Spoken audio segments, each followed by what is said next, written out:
जय हिंद साथियों, नमस्कार। आप सभी का हमारे इस यूट्यूब चैनल राजविका एकेडमी में बहुत-बहुत स्वागत है। आज हम नवोदय विद्यालय प्रवेश परीक्षा 2024 कक्षा छठवीं के लिए जो हमारी श्रृंखला चल रही है, इसी में जो अगला वीडियो है, ये लेकर आए हैं आपके सामने। तो आज हम जो हमारा पहला अध्याय है, उसी क्रम में आगे चलेंगे। तो पहला अध्याय हमारा जो है पहला भाग हमारा है मानसिक योग्यता परीक्षण। जैसा कि आप लोगों को पता है कि नवोदय विद्यालय प्रवेश परीक्षा में 3 भाग हैं। 3 भाग में से पहला भाग है मानसिक योग्यता परीक्षण का, दूसरा भाग है संख्यात्मक परीक्षण या गणित परीक्षण का और तीसरा भाग है भाषा परीक्षण का।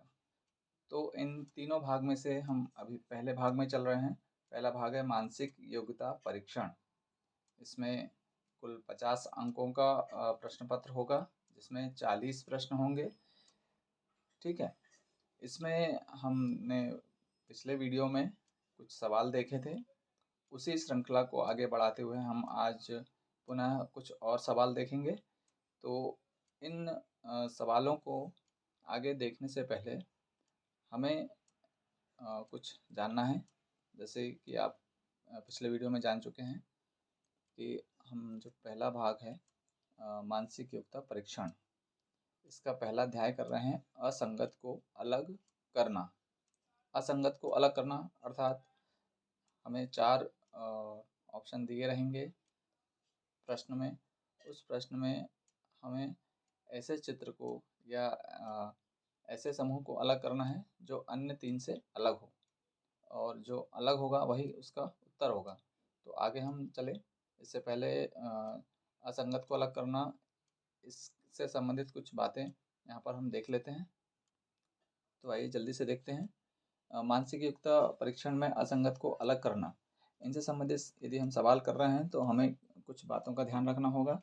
जैसे हम जब सवाल हल करेंगे, हमें देखना है कि जो हमारे सवाल में चित्र हैं, उन्हें देख कर के हमें सवाल हल करना है। समूहों को देखना है, चित्रों के आकारों को देखना है, चित्रों की स्थिति देखना है, फिर डिज़ाइनों की संख्या भी देखना है। हो सकता है कि पैटर्न अलग-अलग हो, तो पैटर्न की समानता को देख कर के हम सवाल हल करेंगे। कुछ रेखा चित्र वाले सवाल होंगे तो चित्रों की रेखाओं की संख्याओं को देखेंगे। कुछ में अलग-अलग लेखन पद्धति होगी, तो उस लेखन पद्धति को पहचान कर हम सवालों को हल करेंगे।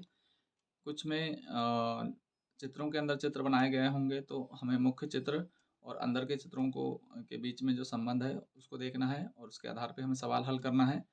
इसके बाद कुछ ऐसे चित्र भी होंगे जो कोई न कोई अर्थ दर्शाएंगे, तो इन चित्रों को अर्थपूर्ण स्थिति पर देखकर उनसे संबंधित आधारित उन पर आधारित प्रश्नों को हल करेंगे। तो इन बातों को हम ध्यान में रखेंगे और इन्हीं बातों को ध्यान में रख करके हमारे जो सवाल हैं उन्हें हल करेंगे। तो आइए चलते हैं, हम सवाल की ओर चलते हैं। यहाँ पर आप देख रहे हैं हमने कुछ सवालों को रखा हुआ है। इसके पहले हमने पिछले वीडियो में भी कुछ सवालों को देखा था। उसी के आगे हम कुछ सवालों को जानने की कोशिश करेंगे। तो हमारा जो पहला भाग चल रहा है, आप सभी जानते हैं, मानसिक योग्यता परीक्षण, और इसके अंतर्गत हम देख रहे हैं असंगत को अलग करना। पहला सवाल देखते हैं। पहले सवाल में आप देख रहे होंगे यहाँ पर 4 चित्र दिए हुए हैं, ए, बी, सी और डी। इन चारों चित्रों में आप देखेंगे आपको कौन सा अलग दिख रहा है। तो जो अलग दिख रहा है वही उसका उत्तर है। कैसे हल करेंगे, कैसे जानेंगे कि कौन सा अलग दिख रहा है? यहाँ पर देखिए, यहाँ पर सी बना हुआ है, यहाँ टी बना है, यहाँ जेड बना है, यहाँ एन बना है। हालांकि ये अंग्रेजी के वर्ण दिख रहे हैं, लेकिन इनमें और कुछ और भी हमें दिखाई दे रहा है। तो ये ऐसे सवाल जो है हम रेखाओं की संख्या के आधार पर हल करेंगे। रेखाओं की संख्या देखेंगे, यहाँ पर ये जो चित्र बना है ये कैसे बना है, 1, 2, 3। इसमें 3 रेखाएं, सीधी रेखाएं हैं जिसके आधार पे चित्र बनाया गया है। इसमें 1 और 2 इसमें 2 रेखाएँ हैं। सी वाले में देखेंगे 1, 2, 3, इसमें भी 3 रेखाएँ हैं। अगला डी देखेंगे 1, 2, 3, इसमें भी 3 रेखाएँ हैं। अर्थात स्थिति स्पष्ट होती है कि ए में 3 रेखाएँ हैं, बी में 2 रेखाएँ हैं, सी में 3 रेखाएँ हैं और डी में भी 3 रेखाएँ हैं। तो यहाँ पर जो असंगत है वह है बी, क्योंकि यहाँ पर 2 रेखाएँ हैं, शेष बाकी सभी में 3-3 रेखाएँ हैं। तो इसका उत्तर हम बी लगाएंगे।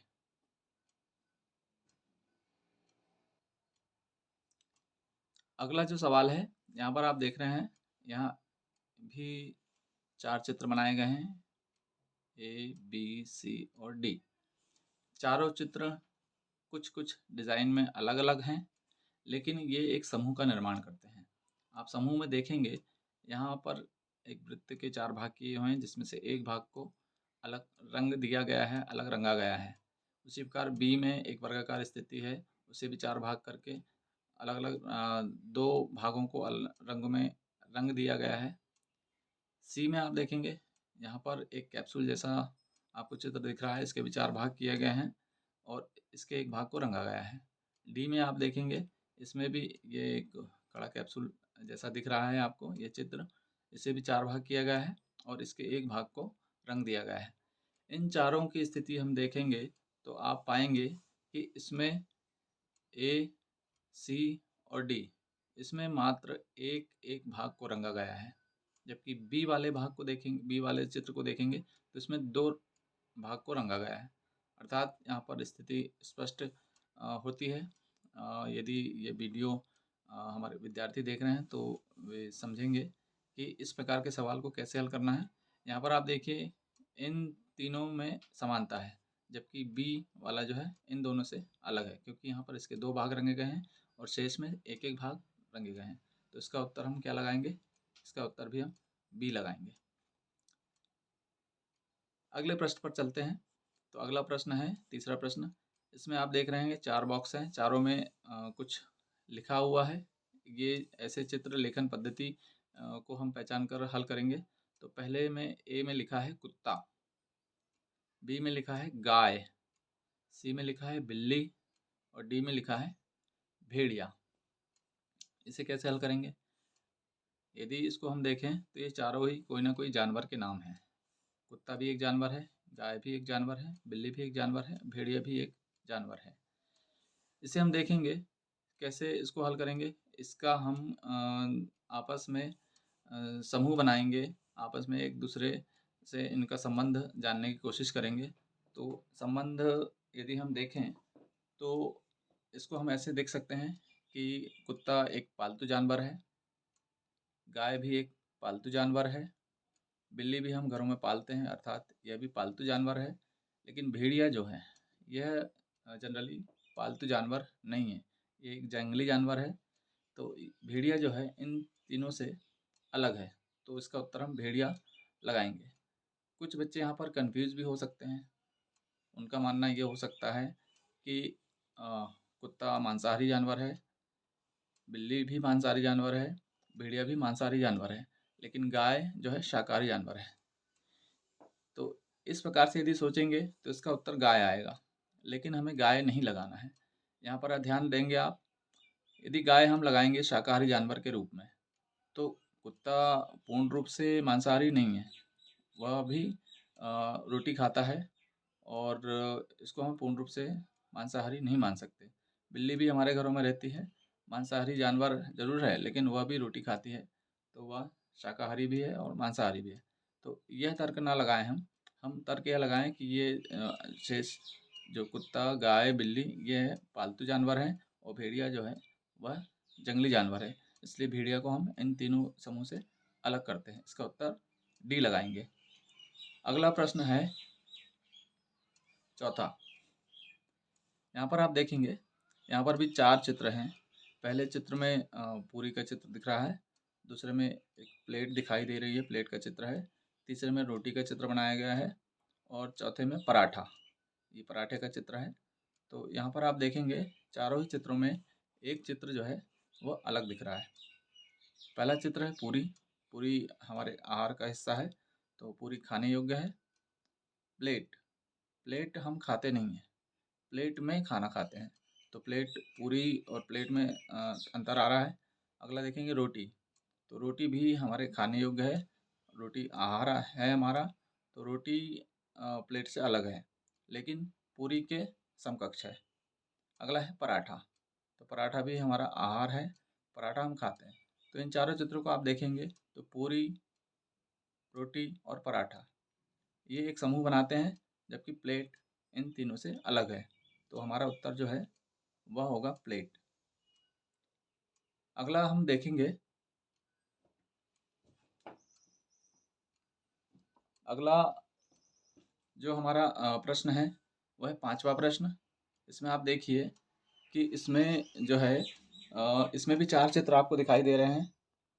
पहले चित्र में आप देखेंगे 2 समान आकृति बनी हुई है, एक दूसरे से मिली हुई, जिसमें एक आकृति दूसरी आकृति से यहाँ पर मिल रही है। दोनों आकृति सेम है। दूसरी आकृति में आप देखेंगे बी में, तो यहाँ पर भी 2 गोले जो हैं, 2 वृत्त आपस में मिल रहे हैं। तीसरे में आप देखेंगे तो यहाँ पर भी 2 आकृति एक दूसरे से मिल रही है, जिसमें एक वर्गाकार आकृति है और एक जो आकृति है यह त्रिभुजाकार आकृति है। चौथी आकृति आप देखेंगे तो यहाँ पर भी 2 आकृतियाँ हैं जो आपस में मिल रही है। तो इसमें देखेंगे ये एक त्रिभुज यहाँ बना है और यहाँ पर दूसरा त्रिभुज बना है। यहाँ पर 2 त्रिभुजों से मिलकर एक आकृति बनी हुई है। ए में 2 वर्गाकार आकृति से मिलकर एक आकृति बनी है, एक चित्र बना है। बी में 2 गोले या 2 वृत्त से मिलकर एक आकृति बनी है। सी में जो देखेंगे आप एक वर्गाकार और चतुर्भुज और एक त्रिभुज से मिलकर आकृति बनी है। तो आप देखेंगे कि ए, बी और डी यहाँ सेम दिख रहे हैं और सी जो है इन तीनों से अलग है, क्योंकि यहाँ पर 2 समान आकृतियों से मिलकर एक चित्र नहीं बनाया गया। यहाँ एक अलग आकृति है, यहाँ अलग आकृति है। तो इसका उत्तर हमें सी लगाना होगा। तो इसका उत्तर होगा सी। तो साथियों, आपने देखा अभी जो हमने मानसिक योग्यता संबंधी जो सवाल किए हैं, असंगत को अलग करना। इसके पूर्व में भी हमने कुछ सवाल किए हुए हैं। वह वीडियो यदि आपने नहीं देखा है तो आप हमारे पुराने वीडियो को देख सकते हैं। उसका लिंक हम इस वीडियो के डिस्क्रिप्शन में दे देंगे। और यदि आपको हमारा यह वीडियो अच्छा लगा हो तो इसे लाइक करें, शेयर करें और सब्सक्राइब ज़रूर कर लें, क्योंकि हम इसी प्रकार के सवाल और इसी प्रकार की श्रृंखला लेकर के आते रहेंगे और आप सभी बच्चों की तैयारी करवाते रहेंगे। Thank you.